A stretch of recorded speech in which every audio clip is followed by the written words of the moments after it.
دعا مانگی تھی اور انہوں نے کہا تھا کہ ایک دن آئے گا کہ جب پاکستان پاک پتن سے چلے گا، تو وہ پاک پتن سے چلتا رہا ہے۔ وہ ایک ایک ڈی سی کے لیے انہوں نے 2-3 کروڑ روپے، اور ایک ایک کمشنر کے لیے بھی اسی طرح سے، ایک ایک ڈی پی او کے لیے بھی، سیکٹری ان کی مرضی کے لگتے رہے پنجاب میں، اور ادھر بھی یہاں پر تو پاک پتن سے پاکستان چلتا رہا ہے، اسی وجہ سے بیڑا بھی غرق ہو گیا ہے۔ تو کہنے کا مقصد یہ ہے کہ کسی کی بھی اس طریقے سے آپ اگر کردار کشی کریں اور بلو دا بیلٹ وہ کریں، میں حیران اس لیے ہوا ہوں کہ بڑی محنت کر کے جناب ایک بڑا ایک پرت بنایا گیا مولانا فضل الرحمان صاحب کی ان زمینوں کا اور ان پراپرٹیز کا۔ آپ کسی بھی ایکسپرٹ سے، میں آپ کو چیلنج کر کے کہہ رہا ہوں، آپ کسی بھی ایکسپرٹ سے جو ہے نا آپ وہ کروا لیں، وہ پوری کی پوری جائیداد ان کی 50 کروڑ کی بھی نہیں بنے گی۔ تو یہ حالت ہوتی ہے، لیکن کسی کی کردار کشی ہو، سوشل میڈیا ہے بھائی، جس طریقے سے زرداری صاحب آزاد امیدوار خرید رہا ہے، ٹھیک ہو گیا۔ اچھا یہ میں نہیں کہہ رہا، ہاں، کیونکہ کوئی اس طرح سے اس کو اخذ کرے کہ جناب یہ میں کہہ رہا ہوں کہ زرداری صاحب آزاد امیدواروں کو خرید رہا ہے۔ ایک تو رانا ثناء اللہ صاحب نے کہا ہے کہ زرداری صاحب ہارس ٹریڈنگ میں ملوث ہیں۔ اچھا، مخالف کہتا رہتا ہوتا ہے، اس میں کوئی ایسی بات نہیں ہے۔ میری اپنی بات پیپلز پارٹی کے بہت ہی قابل اعتماد ذرائع سے ہوئی ہے، میں پوری ذمہ داری کے ساتھ اللہ کو حاضر ناظر جان کے، نام نہیں بتاؤں گا کیونکہ پھر آپ کو پتہ ہے کہ جہاں نام مطلب نہ بتانے کی شرط پر میری اپنی بات ہوئی۔ انہوں نے کہا جناب کہ زرداری صاحب ابھی سے ہم انہوں نے کہا ہے، زرداری صاحب نے کہا، پھر میں نے ان سے بات کی تو پھر پتہ چلا کہ زرداری صاحب وہ کہتے ہیں کہ پیپلز پارٹی یعنی ہم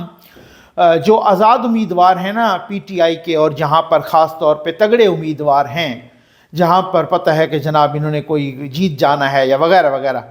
اتنے پیسے دے رہے ہیں ان کو، ابھی سے ان کی ساری کمپین کے پیسے زرداری صاحب دے رہے ہیں۔ یہ میں پیپلز پارٹی کے ذرائع کو کوٹ کر رہا ہوں، میں غلط بیانی کرنے کا عادی نہیں ہوں۔ انہوں نے کہا جی ابھی سے بھی جو ہے نا جو آزاد امیدوار ہیں ان کی کمپین چلانے کے پیسے بھی، یعنی کہ ابھی سے یہ ہوتے ہیں نرسری، کسی چیز، یہ پودے ہوتے ہیں نا پودے، بندہ نرسری خرید لیتا ہے، یہ زرداری صاحب نے آزاد امیدواروں کی نرسری خرید لی ہے کہ وہ پھر اس کے بعد اگر جیتیں گے، بڑے ہوں گے، ابھی سے ان کو سینچنا شروع کیا ہے، ابھی سے وہ زرداری صاحب نے ان کی کمپین چلانے کے لیے بھی پیسے ان کو دیے۔ تو پھر یہ پی ٹی آئی والے یوتھ یہ کس امید پہ بیٹھے ہیں کہ وہ تو ایسے ہی ابھی سکپ ہو جائیں گے، ابھی پھسل جائیں گے کہ جب کسی سے وہ کمپین کے پیسے لے رہے ہیں، جب کسی سے وہ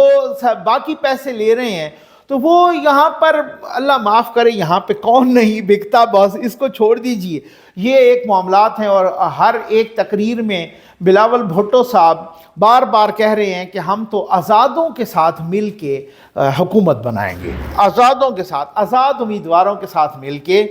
ہم حکومت بنائیں گے۔ بلاول بھٹو زرداری صاحب ان کو دہائیاں دے رہے ہیں کہ پی ٹی آئی والوں آپ ہمیں ووٹ دو، اگر یہ نواز شریف آ گیا تو یہ آپ سے انتقام لے گا، آپ کے لیڈر کو دوبارہ جیل میں ڈالے گا، میں سارے سیاسی قیدی آزاد کر دوں گا۔ بھئی آپ سیاسی قیدی تو سارے آزاد کریں گے، آپ 9 مئی والے قیدی آزاد کیسے کریں گے؟ آپ کی جرت ہی نہیں ہے کہ آپ 9 مئی والے قیدی آزاد کریں۔ سیاسی قیدی کا کیسے، کون سے آپ کہیں گے جی میں نیا کوئی سیاسی مقدمہ نہیں بناؤں گا؟ لیکن آپ اگر وزیر اعظم بن بھی گئے تو آپ کی کیا جرت ہے کہ آپ ان قیدیوں کو آزاد کریں جو 9 مئی میں ملوث ہیں؟ وہ آپ کو اچھی طرح سے پتہ ہے، ان کو کچھ عدالتوں نے آزاد کرنے کی کوشش کی تو دوبارہ دوسرے مقدمے میں ان کو گرفتار کر لیا گیا، یہ تو بھول ہے نا کسی کی۔ اور ساتھ ہی میں آپ کو یہ بھی بتا دوں کہ عمران خان صاحب نے کہہ دیا ہے کہ ہم کسی بھی قیمت پر بلاول بھٹو زرداری کی مدد نہیں کریں گے، اس کے جھانسے میں ہم نہیں آئیں گے۔ تو وہ تو بھول جائیں کہ آپ کو ملیں گے۔ البتہ یہ ہے کہ یہ جو خریدنے والی بات ہے، یہ جو ہارس ٹریڈنگ والی بات ہے، یہ واقعی بہت خطرناک ہے۔ یہ بہت زیادہ اس میں جو ہے نا، یہ صداقت اس لیے ہے کہ مجھے پیپلز پارٹی کے اپنے ذرائع سے پتہ چلا ہے کہ ہم پی ٹی آئی کے آزاد امیدواروں کو اور کچھ اور بھی جو آزاد امیدوار ہیں جہاں تگڑی پوزیشن ہے ابھی سے خرید لیا ہے۔ یہ ان کی بات ہے۔ اب اس کے بعد آ جائے جناب کے الیکشن میں پاک فوج کا کردار کیا ہوگا۔ بہت سارے لوگوں، پاک فوج تقریباً کوئی 3.25 لاکھ کے لگ بھگ پاک فوج کو تعینات کر دیا گیا ہے، ایف سی، رینجرز، پولیس اس کے علاوہ ہے۔ اسی وجہ سے تو یہ 50 ارب سے بھی زیادہ کا خرچہ ہے جو الیکشن پہ ہو رہا ہے، اور اس میں سب سے زیادہ خرچہ وہ سیکیورٹی پر آتا ہے، وہ آپ کو پتہ ہے۔ تو بہت ساری چیزیں ہوتی ہیں۔ تو آرٹیکل 245 کے تحت فوج کی مدد طلب کی جا سکتی ہے۔ اب الیکشن کمیشن کے رولز کے مطابق فوج کو تعینات کر دیا گیا ہے۔ فوج ایک تو سیکیورٹی کی ذمہ دار ہو، کیونکہ آج کل آپ کو پتہ ہے کہ بہت ساری جگہوں پر مطلب بہت سارے حساس پولنگ سٹیشنز ہیں، ان پر تعینات ہوگی، اور وہاں پر جو ہے نا نوٹ کرے گی کہ کہیں کوئی مشتبہ شخص، کہیں کوئی دہشت گرد تو نہیں اندر جا رہا، کہیں پر اس طریقے سے تلاشی تو ڈیفینیٹلی ہوگی، لیکن ویسے بھی فوج جو ہے نا اس کو وہ کنٹرول کرے گی۔ ایک بات، وہاں جہاں ان کو شک گزرے گا کہ یہ کوئی ڈاؤٹ فل بندہ ہے یا ڈاؤٹ فل خاتون ہے یا کوئی ڈاؤٹ فل کوئی بھی پرسن ہے، وہ ان کو پوائنٹ آؤٹ کریں گے۔ اس کے علاوہ آج کل بیلٹ کی جو چھپائی ہے وہ آخری مراحل میں ہے، اور وہ وہاں پر بھی پہرہ دے رہے ہیں، جو وہاں پر پرنٹنگ پریس پر جو بیلٹ پیپرز کی چھپائی ہے اس پر بھی پاک فوج کا پہرہ ہے۔ اس کے علاوہ وہ بیلٹ پیپرز اور سامان کی ترسیل وہ بھی پاک فوج کی نگرانی میں ہی جائے گی مختلف پولنگ سٹیشنز پر، اور وہاں سے پھر ریٹرننگ آفیسرز تک دوبارہ ان کو پہنچایا جائے گا، وہ بھی پاک فوج کی نگرانی میں ہی ہوگا۔ پاک فوج ابھی تو پولنگ سٹیشن کے باہر، ضرورت پڑے تو پولنگ سٹیشن کے اندر بھی وہ ہر ایک اس لیکونا کو پوائنٹ آؤٹ کرے گی، اور وہ یہ تو کہا جا رہا ہے الیکشن کمیشن نے کہ ریٹرننگ آفیسرز کے کسی بھی آروز کے کام میں وہ مداخلت نہیں کرے گی۔ 2018 میں تو ہر کسی نے دیکھا کہ ہر بکسے کے ساتھ بھی پولنگز پر وہ پاک فوج کا کرندہ، پاک فوج کا جوان تھا، اور بہت ساری جگہوں پر بہت ساری شکایات بھی آئی تھیں اور بہت ساری مداخلت کی بھی شکایات آئی تھیں۔ تو اس بار وہ والی صورتحال نہیں ہے، بلکہ وہ سیکیورٹی ایشوز کو، اور وہ باہر یا بالفرض اگر ضرورت پڑی تو اندر، اور وہ جائیں گے، اور وہ وہاں پر کہا جا رہا ہے کہ الیکشن کمیشن کے رولز کے مطابق ڈیوٹی دیں گے، اور آر اوز اور ڈی آر اوز کے اس کام میں، اور خاص طور پہ جب پولنگ کا وقت ختم ہوگا تو گنتی میں ان کا کسی قسم کا کوئی عمل دخل نہیں ہوگا۔ ہاں، جب سامان کی ترسیل دوبارہ آر اوز کو ہوگی یا الیکشن کمیشن کے آفیسز کو ہوگی تو وہاں پر جو ہے نا پاک فوج کا کردار ہوگا۔ تو یہ ایک پاک فوج کا کردار ہے، یہ تقریباً 2.25 لاکھ، اور پھر رینجرز اور ایف سی کو اور پولیس کو ملائیں تو یہ تو 3 لاکھ سے بھی زیادہ ہوگی، ساتھ ہی جو ہے نا مطلب اس حوالے سے۔ اب مخدوم جاوید ہاشمی صاحب الیکشن سے دستبردار ہو چکے ہیں، یہ میں آپ کو بتا دوں، اور فواد چودھری صاحب الیکشن سے دستبردار ہو چکے ہیں، ابرار الحق صاحب بھی دستبردار ہو چکے ہیں، اور اس کے علاوہ بھی کئی لوگ دستبردار ہو چکے ہیں۔ ابھی سے پی ٹی آئی کے بہت سارے آزاد امیدوار دستبردار ہو چکے ہیں، پنچھی ادھر ادھر اڑ رہے ہیں، کچھ بک رہے ہیں، کچھ باقی جماعتوں کے مقابلے میں بیٹھ رہے ہیں، کچھ شرکت کر رہے ہیں۔ مخدوم جاوید ہاشمی صاحب نے ایک ٹویٹ کی کہ جی میں چونکہ اینٹی اسٹیبلشمنٹ ہوں، اس وجہ سے میں الیکشن سے دستبردار ہو رہا ہوں، اور میں اپنا وزن پی ٹی آئی کے پلڑے میں ڈال رہا ہوں۔ پی ٹی آئی کا امیدوار جاوید ہاشمی صاحب کے گھر سے گرفتار ہو چکا ہے، پی ٹی آئی کا امیدوار۔ اور ویسے وہ کچھ لوگوں نے لکھا، بڑا ٹھیک لکھا کہ ہاشمی صاحب بھلے اب آپ کا سیاسی وزن رہا کیا ہے جو آپ کسی پلڑے میں ڈالیں گے۔ یہ وہی جاوید ہاشمی صاحب ہیں کہ جنہوں نے کہا تھا کہ عمران خان اس طرح کی غیر جمہوری حرکتیں کر رہے ہیں، اور عمران خان نے کھڑے کھڑے 2 جملوں میں انہیں کک آؤٹ کر دیا تھا، ٹھیک ہے نا، جب مخدوم جاوید ہاشمی صاحب کو اسلام آباد کے دھرنے کے، تو جاوید ہاشمی صاحب کو جہاں باغی باغی کا نعرہ لگتا تھا وہاں پر پی ٹی آئی کے لوگ ان کے لیے داغی داغی کا نعرہ لگا رہے تھے۔ پی ٹی آئی کے دور میں جاوید ہاشمی صاحب کا گھر گرایا گیا، ان کی بیٹی کا گھر گرایا گیا، ان کے داماد کا گھر گرایا گیا ان کے دور میں، اور پی ٹی آئی کا اس طریقے سے پی ٹی آئی نے اس سے انتقام لیا۔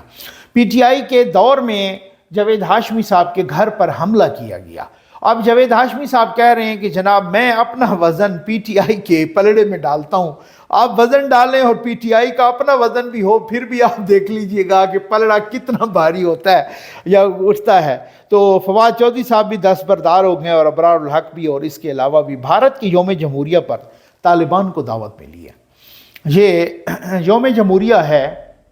آج 26 جنوری ہے، اور 26 جنوری 1950 کو بھارت کا، انڈیا کا پہلا آئین آیا تھا۔ تو جب پہلا آئین، تو اسی وجہ سے اسی کے پہلے آئین آنے کے خوشی میں وہ پھر مختلف پریڈز ہوتی ہیں ان کی افواج کی، اس طریقے سے تقریبات ہوتی ہیں بہت جگہ۔ تو اب ایک یو اے ای میں بھی بھارت کے سفارت خانے میں وہ یوم جمہوریہ کی تقریبات، اور انہوں نے تمام مشنز کو بلایا ہے، پاکستان کو نہیں بلایا۔ اور انہوں نے جناب بدر الدین حقانی صاحب ہیں، ان کے سفیر ہیں،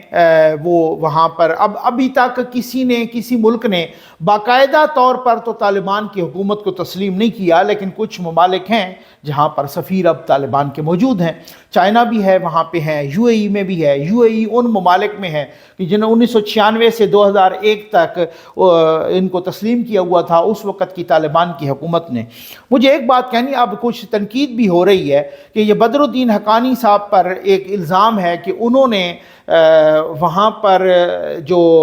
انڈیا کے کابل میں انڈیا کے سفارت خانے پر جو حملے ہوئے تھے ان میں بھی کردار، ان کے اوپر الزام ہے کہ انہوں نے کردار وہاں پہ ادا کیا تھا۔ اور وہ کردار کیا، ایک خودکش دھماکہ بھی ہوا تھا جس میں تقریباً کوئی 58-60 لوگ ہلاک ہو گئے تھے، اور ان کا الزام بھی بدر الدین حقانی پر۔ تو اب انڈیا کے اندر بھی جو میڈیا ہے وہ بہت زیادہ تپا ہوا ہے کہ آپ نے اس بدر الدین حقانی کو دعوت دی ہے کہ جو بدر الدین حقانی انڈیا کے بہت سارے لوگوں کے قتل کا اس پر الزام ہے۔ خیر، یہ ایک الگ ڈیبیٹ ہے۔ میری ڈیبیٹ یہ ہے کہ اب پاکستان کو نہیں بلایا گیا، یہ ایک سفارتکاری کی ناکامی بھی ہے۔ مجھے یاد ہیں وہ دن کہ جب نواز شریف صاحب وزیر اعظم بنے تھے 2013 میں، اور پھر اس کے بعد اس کے چند مہینے بعد الیکشن کا اتنا ہی وقفہ ہے کہ مودی صاحب وزیر اعظم بنے تو الیکٹ ہوئے دوبارہ۔ تو پھر اس کے بعد جناب یہ ہوا کہ وہ پھر جو ہے نا وہ 2013 میں وزیر اعظم بنے تھے، اور انہوں نے نواز شریف صاحب کو اپنی تقریب حلف برداری میں مدعو کیا تھا۔ بہت سارا اس وقت ہمیں پتہ چلا کہ کچھ اس وقت کی اسٹیبلشمنٹ کے لوگ نہیں چاہ رہے تھے کہ وہ وہاں جائیں، اور صابر شاکر جیسے اور محمد حسین غلام حسین جیسے ان مالشیا پالشیا نے بڑا شور مچایا تھا وہاں پر۔ اور یہ جو مالشیا پالشیا اور بوٹ پالشیا لوگ، انہوں نے بڑے بوٹ پالشیوں نے شور مچایا، لیکن نواز شریف گئے تھے وہاں پر۔ پھر اس کے بعد ہم نے دیکھا کہ یہاں رائے ونڈ میں مودی صاحب اس وقت غالباً کابل میں تھے یا کہیں پہ، تو انہوں نے کہا وہاں سے اڑے اور ڈائریکٹ وہ رائے ونڈ میں آ گئے۔ اس وقت بھی ان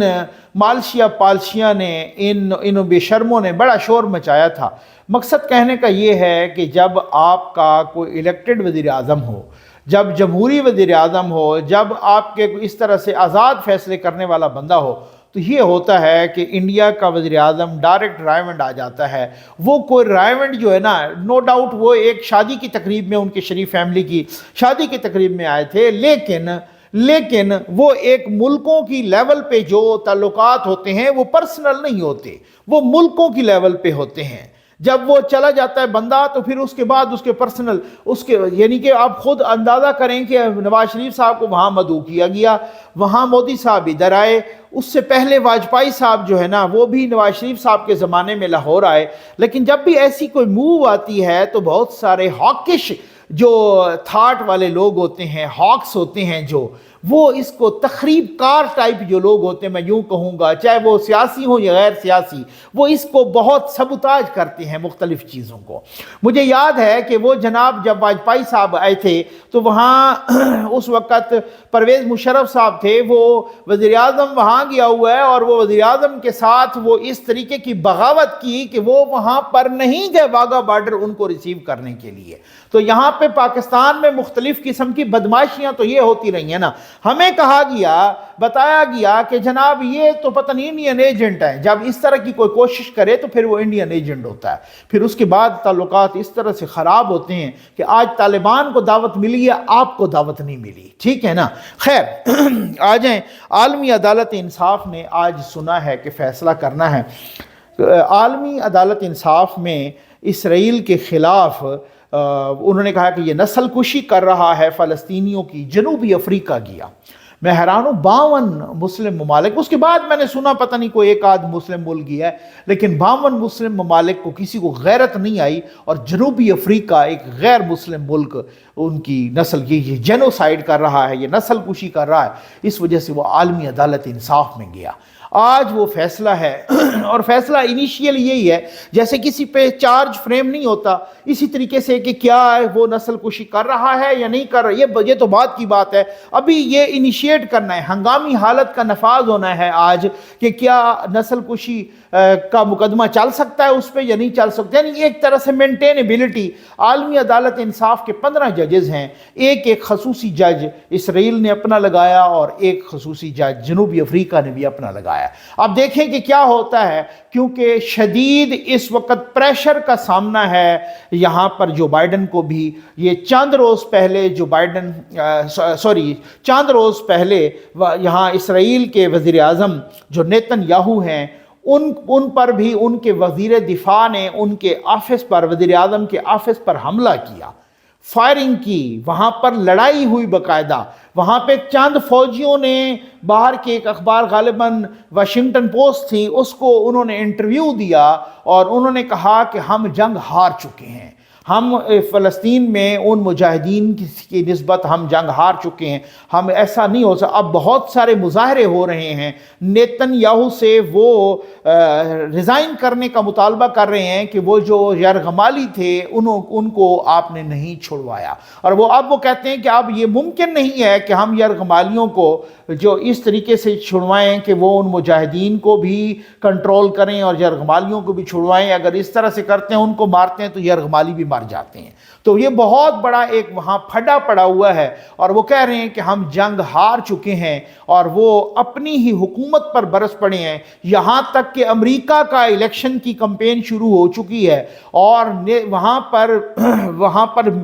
پریزیڈنٹ جو بائیڈن کو سخت مزاحمت کا سامنا ہے۔ وہ جدھر بھی جاتا ہے آگے سے قاتل قاتل کے نعرے لگ رہے ہیں، آگے سے جنگ بندی کے، اور وہاں فلسطین کے حق میں وہاں پرچم لے کے لوگ آتے ہیں، ایک ایک کو وہاں ان کے جلسے سے نکالنا پڑتا ہے۔ تو یہ بہت بڑی اللہ کی لاٹھی بھائی بہت بے آواز ہے۔ وہ پھر اس طریقے سے کہ بے شک آپ جو ہے نا، جو ناحق خون ہوتا ہے وہ چھپتا نہیں ہے، وہ بے شک آپ اس کو جتنا بھی کارپٹ کے نیچے دبانے کی کوشش کریں، ایسا نہیں ہوتا، خون نہیں چھپتا ہوتا۔ ٹھیک ہے نا؟ امید ہے آپ کو ویڈیو پسند آئی ہوگی۔ آپ کا بہت بہت شکریہ۔